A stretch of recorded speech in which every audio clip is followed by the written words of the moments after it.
Does the name King Alfred mean anything to you? If it does, then you probably grew up in England. Or maybe, like my wife and me, binge-watched the Netflix series The Last Kingdom. For the rest of you, including my fellow Americans, I should explain that King Alfred was the heroic King of Wessex in the southern part of the British Isles, remembered for his military success over the Danes. Although Queen Elizabeth I would probably top the list of greatest English monarchs, Alfred has a viable claim to being the greatest English king, even if he did not rule all of England. He was, after all, known as Alfred the Great. As an American who was ignorant of medieval English history, I did not become aware of King Alfred until I was in graduate school, where I took a class in Old English. Like a handful of other political leaders, such as Thomas Jefferson and Theodore Roosevelt, Alfred, it turns out, was a serious scholar, as well as an advocate for learning. He translated works by Boethius, St. Augustine, and Pope Gregory from Latin into English, and/or commissioned others to translate them, and in a letter to bishops in his kingdom, laid out an education plan which included reading instruction for the sons of freedmen. It was during his reign, furthermore, that the English began compiling the Anglo-Saxon Chronicle, a major source of historical information about medieval England. At least partly because of the impressive burst of scholarship under Alfred, in fact, the dialect spoken in his region of Wessex, called West Saxon by modern scholars, is recognized as the literary dialect of the age. In short, whatever he did politically, Alfred certainly was great in the estimation of us literary scholars. What he did politically, though, was certainly significant as well. For one thing, he took on the Danes, or Vikings, when they were threatening to conquer large parts of English territory, defeating them at the Battle of Edington in 878 and later wresting London from their control. It's an impressive record for a sickly man, perhaps inflicted with Crohn's disease, who wasn't even supposed to be king. He assumed the throne after his older brother Ethelred died in 871. Is it any wonder the English remember him so fondly? Now, as you can see, Alfred had a lot on his mind. You don't become the great by frittering away your time. If a famous anecdote about him is true, he also was a mensch, long before that Yiddish word made its way into English. The story goes that the king, traveling alone in a remote region near Athelney in the salt marshes, came upon a swineherd's cottage and wound up spending a few days there.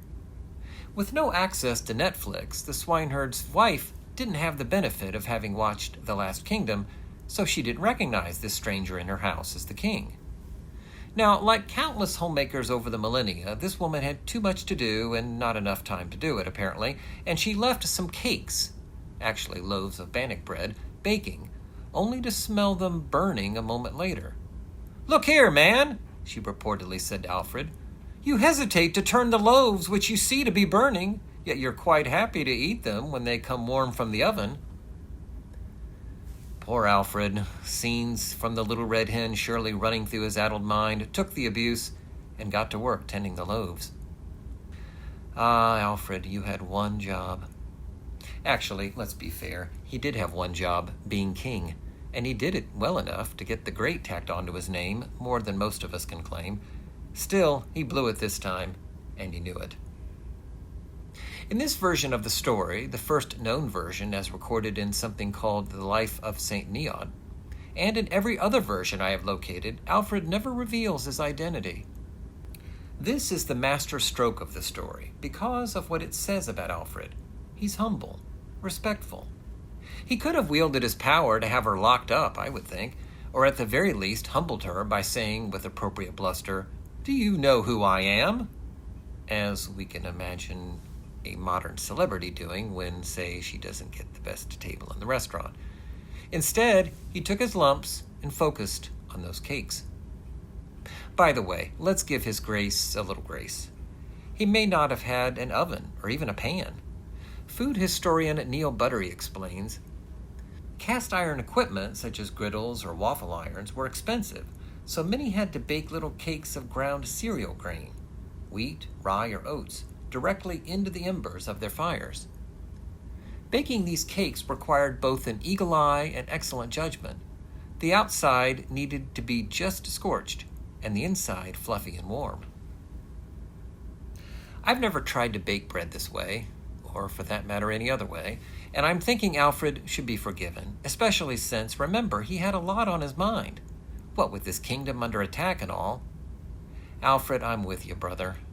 My wife knows better than to leave me alone in a kitchen, especially when I have something else on my mind, and I always have something else on my mind. Whether the king reacted humbly when this woman tore into him, or whether the incident ever happened at all, is, on one level, unimportant. Regardless of historical fact, the story says a lot about the British, who have known and retold it for centuries. This is the Alfred they want to know, just as Americans want to think of their beloved George Washington as someone who, as a child, had to tell the truth about cutting down the cherry tree. Brace yourself, Parson Weems, an early biographer of Washington, probably made this one up.